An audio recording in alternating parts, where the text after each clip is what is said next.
జై శ్రీ గణేష.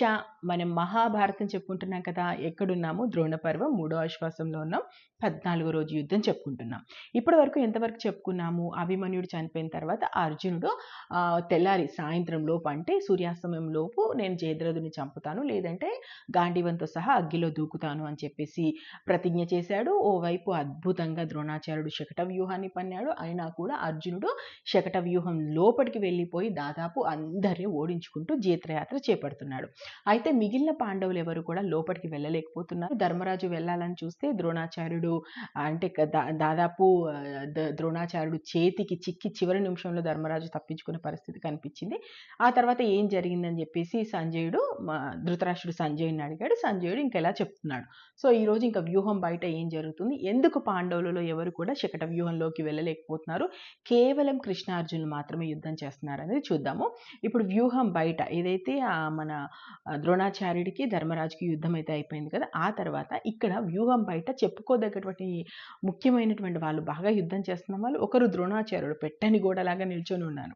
మరొకడు అలంబసుడు. అసలు అలంబసుడు విపరీతంగా, అంటే బకాసురుడు తమ్ముడు, స్వయంగా ఋషశృంగుడు కొడుకు, అద్భుతమైనటువంటి మహిరావణులాగా మాయా విద్యలు తెలిసినవాడు.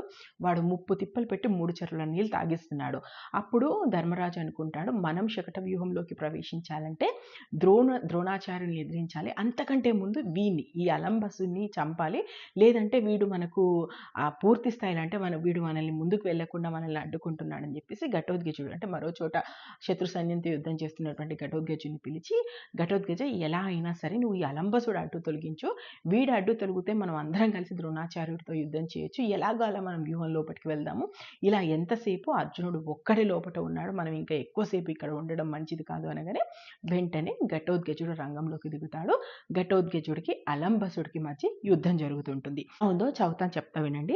అలంబసుడు బాగా సానపెట్టిన బాణాలను జడివానలాగా ఘటోత్కచుడి మీద కురిపించాడు. వెంటనే సాచికి అడ్డు వచ్చాడు ఘటోత్కచుడికి అలంబసుడికి మధ్యలో. అప్పుడు ఘటోత్కచుడు అంటాడు, మామ వీడిని నేను చూసుకుంటాను, చూడు ద్రోణాచార్యుడు రథం ఇటువైపే వస్తుంది కాబట్టి నువ్వు వెళ్ళి ద్రోణాచార్యుడిని అడ్డుకో, వీడి సంగతి ఏంటో నేను చూస్తాను అంటాడు. దాంతో సాచికి ద్రోణాచార్యుని అడ్డుకోవడానికి వెళ్తాడు. ఇక్కడ ఘటోత్కచుడికి అదేవిధంగా అలంబసుడికి మధ్య యుద్ధం జరుగుతుంటుంది. ఆ తర్వాత ఒక పెద్ద చక్రం తీసి విసురుతాడు అలంబసుడు, దాన్ని పిండి పిండి చేస్తాడు ఘటోత్కచుడు. తన చక్రం అట్లా వ్యర్థమైపోవడంతో శక్తులు తీస్తాడు అలంబసుడు. నెలవంక బాణాలతో వాటిని మధ్యలోనే నరికేస్తాడు ఘటోత్కచుడు. అలా ఇద్దరు రాక్షసులు ఎన్నో ఆయుధాలతో, ఎన్నో మాయుపాయాలతో, ఎన్నో మాయు రూపాలతో కొండ మీద కొండతో కొండ కొట్టుకున్నట్టుగా అలంబసుడు అదేవిధంగా ఘటోత్కచుడు కొట్టుకుంటుంటారు. దీంతో ధర్మరాజు అనుకుంటాడు, ఈ అలంబసుడు ఘటోత్కచుడు ఇద్దరు మహావీరులే, మహాద్భుతంగా యుద్ధం చేస్తున్నారు, కానీ ఘటోత్కచుడికి అలంబసుని ఓడించడానికి ఎక్కువ సమయం పట్టేలా ఉంది, మన దగ్గర అంత సమయం లేదు, కాబట్టి వెంటనే మనం కూడా వెళ్దాం పదా అని చెప్పేసి తన ముగ్గురు అన్న తమ్ములను వెంట వేసుకొని ధర్మరాజు ఘటోత్కచుడికి అలంబసుడికి ఉన్న ప్రాంతానికి వెళ్ళి అలంబసుడితో యుద్ధం చేయడానికి వెళ్తుంటాడు. ఇంతలో ద్రౌపది కుమారులు కూడా ఉన్నారు కదా, 5 ఉప పాండవులు, వాళ్ళు కూడా అన్న రక్షణ కోసం వాళ్ళు కూడా ముందుకు వెళ్తారు. దీంతో పాండవులు ఉప పాండవులు ఘటోత్కచుడు ఉన్న ప్రాంతానికి వస్తారు. వస్తూనే అలంబసుడితో పాండవులు ఉప పాండవులు అసలు విపరీతమైనటువంటి బాణవర్షం అలంబసుడి మీద కురిపిస్తుంటారు. ఇటు వీళ్ళ బాణాలని తట్టుకుంటూనే అలంబసుడు ఘటోత్కచుడితో అంతే అద్భుతంగా యుద్ధం చేస్తుంటాడు. ఇక్కడ భూమి మీద ఉంటే కష్టమవుతుంది, వీళ్ళందరూ బాణాలు వేస్తున్నారని ఒక్కసారిగా వాడు ఆకాశంలోకి ఎగిరిపోతాడు.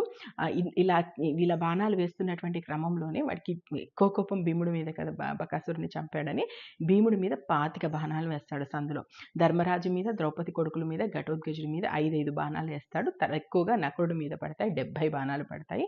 సో మొత్తానికి ఈ రకంగా యుద్ధం జరుగుతుండడంతో వాడు ఇంకా నేల మీద ఉండడం కష్టం అని చెప్పేసి ఆకాశంలోకి ఎగిరాడని చెప్పాను కదా. ఇలా ఆకాశంలోకి ఎగిరాడని చెప్పాను కదా అలంబసుడు, వెళ్తూనే ఒక గద పుచ్చుకుంటాడు. ఆ గదతోటి అలా ఒక్కసారి వెళ్ళి పెద్ద గదతో అలా శబ్దం చేస్తుంటాడు. ఇంతలో ఒక కత్తి పుచ్చుకొని అదే ఆకాశంలోకి, అంటే మళ్ళీ ఆకాశంలోకి ఘటోత్కచుడు కూడా ఎగిరిపోతాడు. ఈడ అలంబసుడు ఉంటాడు, అలంబసుడు వెంట ఘటోత్కచుడు, అంటే ఇదంతా ఆకాశంలో జరుగుతుంటుంది. పెద్ద సుడిగాలిలో పడి తిరుగుతున్నటువంటి నల్ల మేఘాలాగా ఇద్దరు ఒకరినొకరు కొట్లాడుకుంటూ ఉంటారు. ఇంతలో ఘటోత్కచుడు ఆకాశం మీద అంటే విచిత్రమైన గంతులన్నీ వేస్తారు, వీడు ఆయుధాలు వేస్తారు, అతను ఆయుధాలు వేస్తాడు, శక్తులు వేసుకుంటారు, కొట్టుకుంటారు, బాహి కొట్టుకుంటారు. దొరికినటువంటి కొండలతో రెప్పలతో ఎలా ఉంటే, అంటే రాక్షస యుద్ధం ఎలా ఉంటుంది అలాంటి యుద్ధం అంతా చేస్తారు. చేసి మళ్ళీ నేల మీదకి దిగుతారు. నేల మీదకి దిగిన తర్వాత కూడా మళ్ళీ మల్ల యుద్ధం ప్రారంభిస్తారు ఇద్దరు. ఒకరి మీద ఒకరు పడతారు, కొట్టుకుంటారు. ఒళ్ళంతా కూడా గుల్లి అవుతుంది. బాహాబాహి, కాచాకాచి, ముష్టి కొట్టుకుంటుంటారు. అసలు మామూలుగా కాదు. అటు ఆకాశంలో కొట్టుకున్నారు, మళ్ళీ నేల మీద పడి ఒకరి మీద ఒకరు పడి కొట్టుకుంటుంటారు. ఏది దొరికితే దాంతో కొట్టుకుంటారు. శక్తులు వేసుకుంటారు, ఆయుధాలు వేసుకుంటారు, గదతోటి, తోమరాలతోటి ఏది దొరికితే దాంతో కొట్టుకుంటుంటారు. అయితే ఇలా యుద్ధం చేస్తున్న కొద్దీ ఘటోత్కచుడికి సంబంధించి ఘటోత్కచుడు అలసిపోడు, కానీ అలంబసుడు అంత యుద్ధం చేసి అలసిపోతాడు. కేవలం ఏదైతే అలంబసుడు అలసిపోయేటువంటి క్షణం కోసం ఎదురు చూస్తున్నటువంటి ఘటోత్కచుడు వెంటనే వాడి గుండెల మీద గట్టిగా తన్నేసి అక్కడే వాడిని పెట్టేసి వాడి గుండెల మీద కూర్చొని మోకాళ్ళు ఉంటాయి కదా, మోకాళ్ళతో వాడిని గట్టిగా కొడుతూ, మోచేతులతో వాడిని గట్టిగట్టిగా కొడుతూ, రైతులు కనుక ధాన్యం నూర్పితే ఎలా నూర్పుతారో ఇలా అన్నట్టుగా అసలు వాని చిత్రహింసలు ఇటు కాళ్ళతో, ఇటు చేతులతో, అటు తలతో, ఆ శరీరం మొత్తం అడిగంటే ఇంతకన్నా దారుణంగా హింసించి చంపడం లేదా అన్నట్టుగా అంత దారుణంగా ఘటోత్కచుడు వాడి మీద కూర్చొని గుద్ది మోచేతో, మోకాలతో, తలతో, భుజాలతో, కాళ్ళతో తొక్కి అలా అలంబసుని మొత్తానికైతే చంపేస్తాడు. అలంబసుని చంపేసి ధర్మరాజు దగ్గరికి వస్తాడు. రాగానే తండ్రి మీరు చెప్పిన పని పూర్తయింది, ఆ నీచుడు చనిపోయాడని చెప్పగానే ఇంకా పుత్రోత్సాహంతో ధర్మరాజు ఘటోత్కచుడిని గట్టిగా కౌగిలించుకొని వాడి నుత్తి మీద ముద్దు పెట్టి, నాయన నువ్వు మాకు పెద్ద సహాయమే చేశావు, వీడిని దాటుకొని వెళ్ళాల్సినటువంటి అవసరం మనకు చాలా కనిపించింది, ఇక పద మనం ఎలా అయినా సరే అర్జునుడిని రక్షించుకుందాం అనుకుంటారు. మళ్ళీ ధృతరాష్ట్రుడు సంజయ్ని అడుగుతాడు. సంజయ్, అలంబసుడికి ఘటోత్కచుడికి మధ్య యుద్ధం జరుగుతుంది సరే, మరి అదే సమయంలో సాచికి వెళ్ళాడు కదా ద్రోణాచార్యులతో యుద్ధం చేయడానికి, ఒక సాచికి వెళ్ళి ద్రోణాచార్యుడితో యుద్ధం చేయగలిగాడా, అసలు ఏం జరిగింది అని అడుగుతాడు. అప్పుడు ఇలా చెప్తుంటాడు అనమాట. అంటే వీళ్ళిద్దరికి మధ్య జరుగుతున్నటువంటి యుద్ధము, సాచికి ద్రోణాచార్యులకి మధ్య అద్భుతమైనటువంటి యుద్ధం జరుగుతుంది. అది ఎలా ఉంటుంది అంటే, సాచికి వెళ్తూనే వెనక కొంచెం సౌండ్ వస్తుంది చూడండి, ఎందుకంటే ఇప్పుడు వినాయక చవితి కాబట్టి హడావుడి అంతా ఉంది, ఆ సౌండ్ అయితే మనకు వినిపిస్తుంది. మ్యాక్సిమం గట్టిగా చెప్పడానికి ట్రై చేస్తున్నాను చూడండి.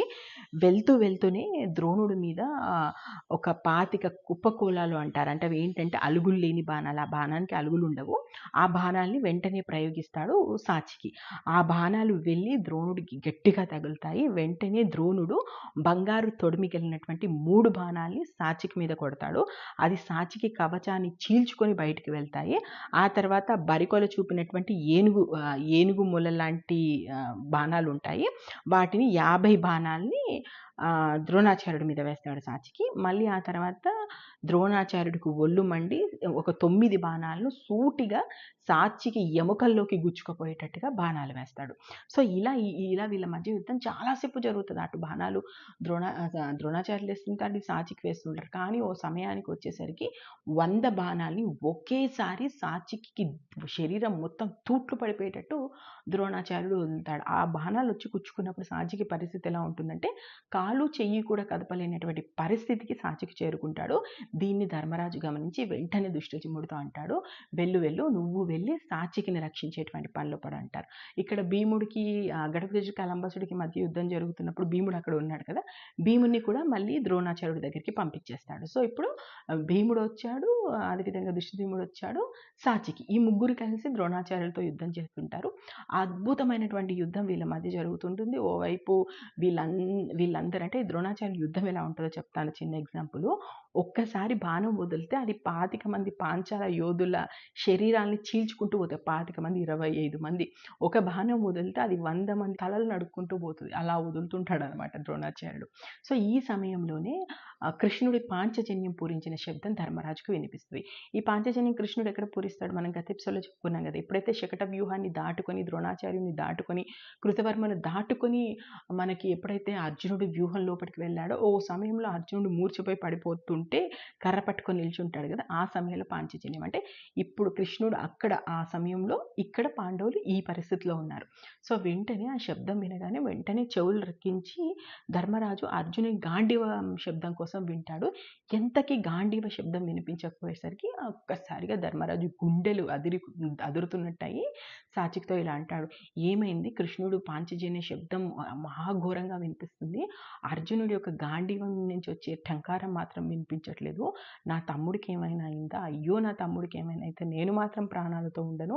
నా తమ్ముడు ఒక్కడే వెళ్ళాడు, అంతమందితో యుద్ధం చేస్తున్నాడు. అశ్వత్థామ, కర్ణుడు, శల్యుడు, కుపుడు, భూరిశ్రవుడు వీళ్ళందరూ ఎప్పుడెప్పుడు అర్జునుడు దొరుకుతాడా అని ఎదురు చూస్తున్నారు.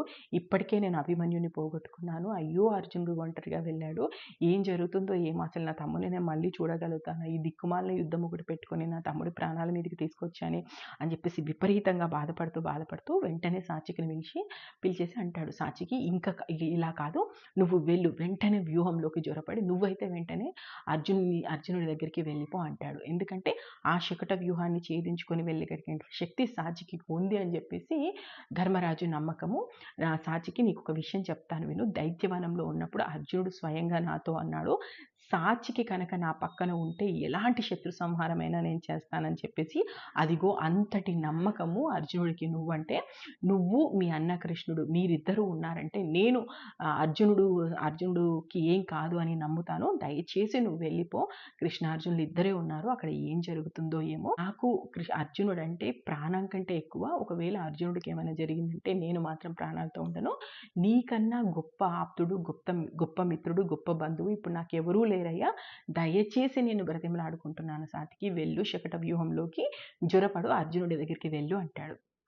అప్పుడు సాత్వికి ధర్మరాజుకి నమస్కారం చేసి, మహారాజా దయచేసి నా మాట వినండి, యుద్ధానికి బయలుదేరే ముందు మా అన్న కృష్ణుడు నన్ను అర్జుని రథం ఎక్కించాడు. ఆ సమయంలో చెప్పాడు, మనం వెళ్తున్నటువంటివి మంచి మంచి శకనాలు కనిపిస్తున్నాయి, ఖచ్చితంగా ఈరోజు అర్జునుడు ప్రతిజ్ఞ నెరవేర్చుకుంటానని చెప్పాడు. ఆ సమయంలోనే అర్జునుడు నాకు చెప్పాడు, ఈరోజు సైంధవుని చంపడం ఎంత ముఖ్యమో అంతకంటే ఎక్కువ ముఖ్యమో మా అన్న ధర్మరాజును కాపాడుకోవడం. కాబట్టి సాత్వికి అన్న మీద ఈగ కూడా వాలకుండా చూసుకోవాల్సిన బాధ్యత నాది అన్నాడు. దయచేసి నిన్ను వదిలి మాత్రం నేను వెళ్ళలేను, నేను అర్జునునికి ఇచ్చినటువంటి మాట తప్పలేను అంటాడు. అప్పుడు సాత్వికి అంటాడు, నీకు విద్య నేర్పిన గురువులు, నీకు కృష్ణుడు విద్య నేర్పారు, అర్జునుడు విద్య నేర్పారు, ఆ గురువులు ఇద్దరు ఇప్పుడు లోపట ఎలాంటి పరిస్థితిలో ఉన్నారో తెలియదు. అలాంటప్పుడు నిన్ను వెళ్ళమంటే నువ్వెందుకు ఈ మాటలన్నీ చెప్తున్నావు? నువ్వు వెళ్తే వాళ్ళకు సహాయంగా ఉంటుందని చెప్పేసి నేను నమ్ముతున్నాను. సాత్వికి నా మాట నమ్ము, దయచేసి వెళ్ళు, ఈ ఏదైతే పెట్టని కోటలా ఉన్నటువంటి ఈ వ్యూహం ఏదైతే ఉందో దీన్ని వెంటనే నువ్వు తునాతునకలు చేసేసుకొని వెళ్ళిపో అని చెప్తుంటాడు. దాంతో మళ్ళీ సాత్వికి లేదు నీ రక్షణ బాధ్యత నాది, నేను అలా వెళ్తాను అన్నప్పుడు అప్పుడు ధర్మరాజు ఇలా అంటాడు, ఇంకా సాత్వికి నా రక్షణ గురించి నువ్వు వదిలిపెట్టు, ద్రోణాచార్యుడు చావు కోసమే పుట్టిన దుష్టజుముడు లేడా, శిఖండి లేడా, ఇంకా నా తమ్ముడు లేరా, భీముడు నా పక్కనే ఉన్నాడు, పాంచాల వీరులు ఉన్నారు, విరాటరాజు ఉన్నాడు, నా కొడుకులు ఉపపాండవులు ఉన్నారు, ఘటోత్కచుడు ఉన్నారు, ఇంతమంది ఉండగా నాకు వచ్చే నష్టం ఏమీ లేదు, ఎలా అయినా వాళ్ళు నన్ను రక్షించుకుంటారు. కానీ అర్జునుడు ఒంటరిగా ఉన్నాడు, ఒక్కడే ఉన్నాడు, ఇప్పుడు నువ్వు వెళ్ళడం అత్యంత అవసరమైనటువంటి పని, కష్ట సమయంలో ఆదుకున్నవాడి కదా నిజమైన బంధువు, నిజమైన ఆప్తుడు, మేము ఇప్పుడు కష్టాల్లో ఉన్నామయ్యా, దయచేసి మమ్మల్ని ఆదుకో అని చెప్పేసి బ్రతిమలాడుతుంటాడు ధర్మరాజు సాత్వికిని. ఎందుకంటే సాత్వికి ఏమో అర్జునుడికి ఇచ్చిన మాట తప్పి ఎలా వెళ్ళాలి అనుకుంటుంటాడు, కానీ ఇక్కడ ధర్మరాజుకి ఎంత ప్రేమ అర్జునుడు అంటే కనిపిస్తుంది. అర్జునుడి కోసం ఎంత బ్రతిమలాడుకుంటాడో సాత్వికిని. దాంతో చివరికి సాత్వికి అంటాడు, సరే మహారాజా, నువ్వు చెప్పావంటే ఇంకా అంతకంటే నాకు విషయం ఏమీ లేదు, నువ్వు అన్నీ ఆలోచించే మాట్లాడతావు, సరే నేను తప్పకుండా వెళ్తాను. ఇక మన ముందున్నటువంటి వ్యూహం ద్రోణాచార్యుడు పెట్టని కోటలా ఉన్నాడు, ఆయన దగ్గరికి వెళ్ళాలి, అంతకంటే ముందు మనకు అడ్డొచ్చేటువంటి సైన్యం ఎవరు ఉన్నారో ఒకసారి చెప్తాను విను, వాళ్ళందరినీ నేను ఎలా దాటుకుంటూ వెళ్తాను అంటే సాత్వికి తన వ్యూహం చెప్తున్నాడు, ఎలా వెళ్తాను ఏంటి అనే ధర్మరాజుకి. ఎలా ఉంటుందంటే, ఇక్కడికి జయద్రథుడు అర్జునుడికి భయపడి జయద్రథుడు దాచుకున్నటువంటి చోటు దగ్గర ఇక్కడికి 3 యోజనాల దూరం ఉంటుంది, అక్కడికి దగ్గరలోనే అర్జునుడు ఉన్నాడు. కాబట్టి నేను అటువైపు వెళ్తాను. అయితే ముందుగా చూడు, అదిగో 1000 ఏనుగ సైన్యం కనిపిస్తుంది కదా, అది అంజనకం మేఘమాలికల్లా ఉండేది, యుద్ధం అంటే పడిచచ్చే మ్లేచ్చులు, మావటి వాళ్ళతో ఉరికొల్పుతూ ఉంటుంది, జగడం అంటే వాళ్ళకి ఎక్కలేని మక్కువ అది ఉంది. ఇప్పుడు నేను దాన్ని దాటుకొని వెళ్ళాలి, వారిని హతమార్చిన తర్వాత అదిగో నేల ఈనినట్టు కనపడుతున్నారే వాళ్ళని రుక్మురథులు అంటారు, త్రిగర్త సైనికులు వాళ్ళు. రథ యుద్ధం అన్న, కత్తి యుద్ధం అన్న, ముష్టి యుద్ధం అన్న, అన్న వాళ్ళకి చాలా ఇష్టం. ఇక ముందున్నారు చూడు అక్కడ అంక ముందు మనకు కనిపిస్తున్నటువంటి వాళ్ళు ఎవరైతే ఉన్నారో వాళ్ళే కిరాతకులు. వాళ్ళు ఏనుగులు 700 సైన్యం ఉంది. నిజానికి దిగ్విజయం అప్పుడు అర్జునుడు వీళ్ళకు క్షమాభిక్ష పెట్టాడు. ఈ సైన్యం నీకు నిన్నటి మొన్నటి వరకు నీ చెప్పు చేతల్లో ఉన్నటువంటిది. కానీ ఇప్పుడు వాళ్ళకి కర్ణుడు అంటే ఎక్కడ లేని ఇష్టము. కాబట్టి వాళ్ళు వెళ్ళి దుర్యోధనుడి వైపు చేశారు. చూడు ఎవరికైతే నువ్వు ప్రాణభిక్ష పెట్టావో ఈ రోజు వాళ్ళే మన ప్రాణం తీయడానికి ముందు నిల్చున్నారు. వాళ్ళను దాటుకొని వెళ్ళాలి. అలా వెళ్ళిన తర్వాత అదిగో ఐరావతల్లా కనిపిస్తుంది దిగ్గజం అంజనం వంశంలో పుట్టినటువంటి మహాగజాలు. వాళ్ళని దాచుకొని వెళ్ళాలి. ఇంకా ముందు ఉన్నారు గోయోనులు, సరయోనులు, మెచ్లవీరులు. వీళ్ళందరితో పాటు లెక్క జమ లేకుండా కాంబోజ రధికులు కూడా ఉన్నారు. సో ఈ కాంబోజ సైన్యం ఇవన్నీ ఉంది. వీటన్నిటిని దాటుకొని వెళ్ళాలి. నేను ఖచ్చితంగా వెళ్తాను అంటే ఇదంతా సాచికి ఎందుకు చెప్తున్నాడంటే ఇక్కడ ఏం చెప్తా అంటే చూసావు కదా ధర్మరాజా, ఇవన్నీ దాటుకుంటే కానీ ద్రోణాచార్యులు దాటుకుంటే కానీ నేను అర్జునుడి దగ్గరికి వెళ్ళలేను. అక్కడికి వెళ్ళాలి అంటే ఉదయం నుంచి మనం యుద్ధం చేస్తూనే ఉన్నాము. నా గుర్రాలు పూర్తిగా కూడా డీలా పడిపోయి ఉన్నాయి. వాటికి రక్తసిక్తంగా ఉన్నాయి. కాస్త వాటికి నోరు తడుపుకోవడానికి కాస్త నీళ్లు పెట్టించు, ఇంకా నేను వెళ్తాను అంటాడు. అప్పుడు ధర్మరాజు అంటాడు, లేదు లేదు అవే కాదు నువ్వు కూడా అలసిపోయావు, ముందు నువ్వు నీ సారథి ఎవరైతే అర్జునుని యొక్క ఎవరైతే ఇతని సారథి ఉన్నాడో సాచికి సారథి ఉన్నాడో ఇతను దారుకుడి యొక్క తమ్ముడే, అంటే కృష్ణుడి సారథి యొక్క తమ్ముడే సాచికి కూడా సారథిగా ఉంటాడు. సో అతన్ని కూడా పిలిచి వెళ్ళండి, మీరు చక్కగా స్నానాలు చేసి చక్కగా భోంచేసి దైవ ప్రార్థన చేసుకొని మీరు రండి. మీరు వచ్చేలోపు మీ గుర్రాలకు సరిపడేటువంటి అంటే వైద్యం అంతా అందించి వాటికి నీళ్ళు తాగించి వాటిని రెడీగా చేసి పెడతారు, అంటే తయారు చేసి పెడతారు. వెళ్తారు, వాళ్ళు చక్కగా తిని స్నానాలు చేసి దైవ ప్రార్థన చేసుకొని వాళ్ళిద్దరూ వచ్చి కూర్చుంటారు. ఇంతలో అద్భుతమైనటువంటి ఆయుధాలన్నీ కూడా మన సాచికి రథంలో పెట్టేస్తాడు. సాచికి రథం ఇలా కదులుతుంది అన్నప్పుడు వెంటనే భీముడు వచ్చేసి సాచికి నేను కూడా నీతో పాటు వస్తాను, పద మనం వెళ్ళి అర్జునుని కాపాడుకుందాం అంటారు. అప్పుడు సాచికి అంటాడు, లేదు లేదు బావా నువ్వు ఇక్కడే ఉండు, ఏమో చెప్పలేము ఏ సమయం ఎలా వస్తుందో, ఈరోజు ఎలా అయినా సరే ధర్మరాజును పట్టుకుందాం అనే దాంట్లోనే ఉంటాడు ద్రోణాచార్యులు, కాబట్టి నువ్వు ఇక్కడుండి కాపాడుకో అన్నను అంటే మీ అన్నను అని చెప్పేసి అంటాడు. సో ఇప్పుడు ధర్మరాజును కాపాడుకునేటువంటి బాధ్యత భీముడి మీద పెట్టి సాచికి కదులుతున్నాడు. మరియు ఒక్క సాచికి అంత పెద్ద శకట వ్యూహం, నర్మగర్భంగా ఉన్న పద్మ వ్యూహం, అంతకంటే నర్మగర్భంగా ఉన్నటువంటి సూచి వ్యూహం, ఇంత దాటుకొని ఇంత శత్రు సైన్యాన్ని దాటుకొని ఎలా సాచికి అర్జునుని చేరుకోగలుగుతాడు, ఎలా అర్జునుడికి సాయం చేస్తారు, అసలు వీళ్ళు వెళ్ళిన తర్వాత మిగతా సైన్యాన్ని ద్రోణాచార్యుడు ఎంతవరకు ఆపగలుగుతాడు, భీముడు ఎప్పుడు వ్యూహంలోకి చొచ్చుకపోతాడు, అర్జున రథచక్రకులు ఎవరైతే ఉంటారో రక్షకులు చక్ర రక్షకులు వాళ్ళెప్పుడు వెళ్తారు, అసలు ఎప్పుడు జయద్రథుని చంపుతాడు, జయద్రథుని చంపిన తర్వాత ఏం జరుగుతుంది, 14వ రోజు యుద్ధం చాలా పెద్దగా ఉంటుంది. సో ఇదంతా కూడా మనం 1 by 1 చెప్పుకుందాము. నేను మహాభారతం ఉన్నది ఉన్నట్టు చెప్తాను, జస్ట్ చదువుతున్నాను, చదివింది మీకు చెప్తున్నాను. మీకు నచ్చితే ఆశీర్వదించండి. మహాభారతంలో ఇప్పటివరకు ఏం జరిగిందో తెలుసుకోవాలనుకుంటే మన ఛానల్కి వెళ్ళండి, మహాభారతం ప్లేలిస్ట్ ఉంది చూడండి. Thank you. జై హింద్.